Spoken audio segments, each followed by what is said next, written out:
எங்கேயாவது வெளியில் கிளம்புனா தான் வேலை கூடிக்கிட்டே போகும். என்ன தான் பறந்து பறந்து வேலை செஞ்சாலும் வேலை ஆகவே ஆகாது. சொல்லப்போனால் இந்த வீடியோ எடுத்து ஒரு வாரம் ஆகி போச்சு பேருக்கு. சாயந்தரம் திருவிழாவுக்கு போகிறதுக்கு காலைல இருட்டுக்கட்டிலே ஏஞ்சி வேலையெல்லாம் ஆரம்பிச்சிட்டேன். காலைல ஏஞ்சி சாப்பாடெல்லாம் செஞ்சு முடிச்சுட்டு கஞ்சி வச்சு பாப்பாக்கெல்லாம் கொடுத்துட்டு இப்போ தான் வெயில் அதிகமாக இருக்குது. அதுவும் இல்லாமல் பக்கத்துலலாம் நெல்லுலாம் அறுத்துட்டாங்க, கரும்பு இருக்குது. முதலாளிங்கெல்லாம் கொண்டு போய் கரும்பில் கட்டினா மேய்வாங்கன்னு புஜ்ஜியும் லட்சுமி ஏற்றிட்டு போயிட்டு காலையிலே கரும்பில் கட்டிட்டேன். இவங்களை கொண்டு வயலில் கட்டணத்துலாம் பிரச்சனை கிடையாது, வீட்டுக்கும் வயலுக்கும் நடக்கணும் பாருங்க, அதுதான் பெரிய கஷ்டமே. 8 மணிக்கெலாம் இவங்களை கொண்டு போய் வயலில் கட்டிட்டு 11 மணிக்கு தண்ணி கட்டி நிழல் ஏற்று கட்டணும். திரும்பவும் 3 மணிக்கு கொண்டு போய் வயலில் கட்டணும். திரும்பவும் சாயந்தரம் வீட்டுக்கு கூட்டிகிட்டு வரணும், பால் கறக்கணும். இவங்க 2 பேரும் இருந்தால் மட்டும் இதெல்லாம் கஷ்டமாக தெரியாது. வீட்டில் வேற குட்டி குட்டி சுச்சு குச்சிக்கெலாம் நிறைய பேர் இருக்காங்களே, அப்புறம் அவங்களுக்குலாம் பிள்ளை அறுத்துட்டு வந்து பொண்ணுமே. இவங்க 2 பேரும் கொண்டு போய் வயலில் கட்டிட்டு லட்சுமி கட்டியிருந்த இடத்துல பார்த்தாக்க படப்படியாக பூண்டு நிறையா இருந்துச்சு. சரின்னு சொல்லி அதை கொஞ்சம் பிடுங்கி எடுத்துகிட்டு வந்து ஜோக்கும் லட்டுக்கும் கொஞ்சம் போட்டு தேனுக்கும் மீனுக்கும் கொஞ்சம் போட்டேன். அப்புறம் கொட்டாயில் இன்னும் 3 பேர் இருக்காங்களே, அவங்களுக்கு போய் தீவன பிள்ளை அறுத்துட்டு வரலான்ட்டு வயலுக்கு போனோம். நம்ம வயலில் தீவன பில்லு 2 ரக பில்லு இருக்குது. பச்சை பில்லு இருக்குது, சிவப்பு பில்லு இருக்குது. சிவப்பு பில்லு வந்து கொஞ்சம் ஸ்லோவாக வளரும், பச்சை பில்லு கொஞ்சம் வேகமாக வளரும். அதனாலே 2 பில்லு சேர இடத்துல சீக்கிரமாக பில்லு அறுத்துருவேன். அப்படின்னா தான் சிவப்பு பில்லு கொஞ்சம் எட்டி வரும், இல்லைன்னா பச்சை பில்லு அது போட்டு மூடிடுமே.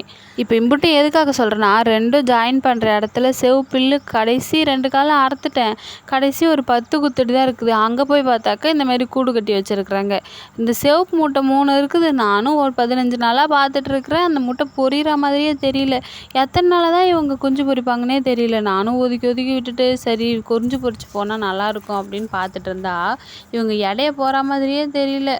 இன்னும் முட்டையாகவே தான் இருக்காங்களே. இவங்க எப்போ பொரிச்சு எப்போ வளர்ந்து எப்போ போகிறது, நான் எப்போ பில்லு அறுக்கிறது, எனக்கு வேறு டபுள் மைண்டடாகவே இருக்குது. ஏற்கனவே மாட்டுக்கு பில்லு பத்தாமல் பிஞ்சு பில்லு அறுத்து போட்டுட்ருக்கேன்னா இதில் இவங்களை இப்படியே விட்டுட்டாக்க பச்சை பில்லு வந்து இந்த பில்லு போட்டு மூடிடும். அந்த பில்லு ஒழுங்காக அறுக்க முடியாது. அந்த ஒரு பாயாகலும் வீணாகவே போன மாதிரி ஆயிடும். அதனால் கூட்டை கவனிக்காமல் பில்லு அறுத்து போட்டுடலாம் அப்படின்னு தோணுது. இருந்தாலும் இவ்வளோ நாள் எலி குண்டு மட்டுமே பார்த்துட்டு இருந்த இடத்துல ஒரு குருவி கொண்டு இருக்குதுன்னும் போது சரி அது பொரிச்சு போனால் நல்லாயிருக்கும் அப்படின்னு தோணுதே.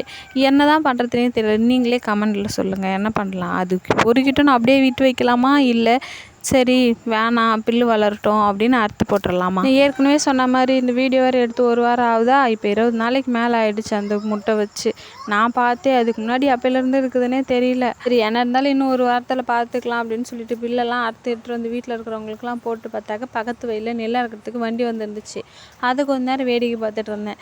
நம்ம வீடியோ பார்க்குறவங்களுக்கு நிறைய பேருக்கு தெரியும், பக்கத்து வயலில் இப்போ அறுக்குறாங்க இல்லையா நெல், அந்த நெல் வந்து நாற்று விட்டதுலேருந்து அந்த வயல் சேடை ஓட்டந்து, தழை போட்டு மேய்ச்சது, பரம்பு ஓட்டந்து, ஆள் நடவு நட்டது, களை பறிச்சது எல்லாமே நம்ம வீடியோவில் ஒவ்வொரு வீடியோலேயும் ஒவ்வொரு குட்டி குட்டி கிளிப்பாக ஆட் ஆகியிருக்குமே. இந்த நேரம் போகிறது ஏன் தான் இப்படி தெரியவே மாட்டேங்குதுன்னு தெரில.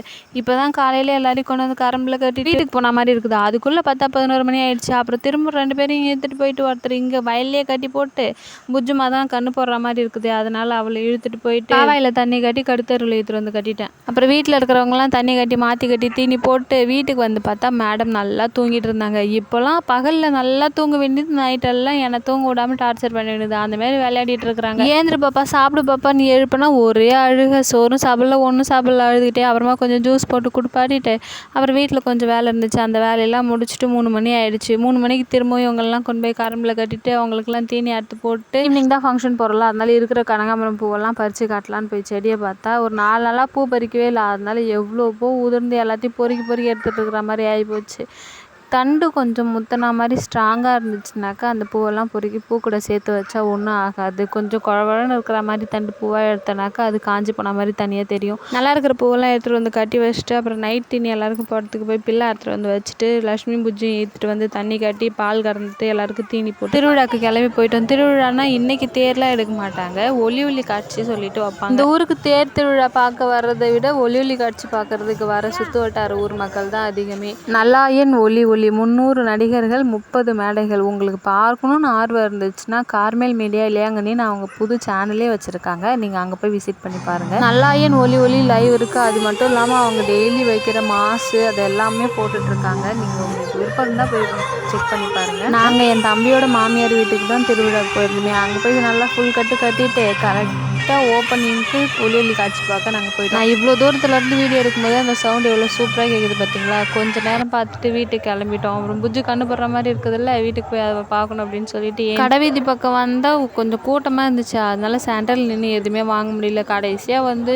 ஒரு 2 கிளிப்பு 50 ரூபாய்க்கு வாங்கிட்டு வீட்டுக்கு கிளம்பிட்டோம். அதுக்கப்புறம் தான் சாப்பிட்ட சாப்பாடு வேலை செய்ய ஆரம்பிச்சிச்சு. அப்புறம் நேராக நைட் டைம் பேக்கரி ஒன்று தேடி போய் அங்கே போய் 7up கொஞ்சம் ஸ்நாக்ஸ் வீட்டுக்கு எல்லாம் வாங்கிட்டு வீட்டுக்கு கிளம்பி வந்துட்டோம். வீட்டுக்கு வந்து பார்த்தா இந்த புஜ்ஜி ஏமாற்றிட்டு படுத்துக்குது.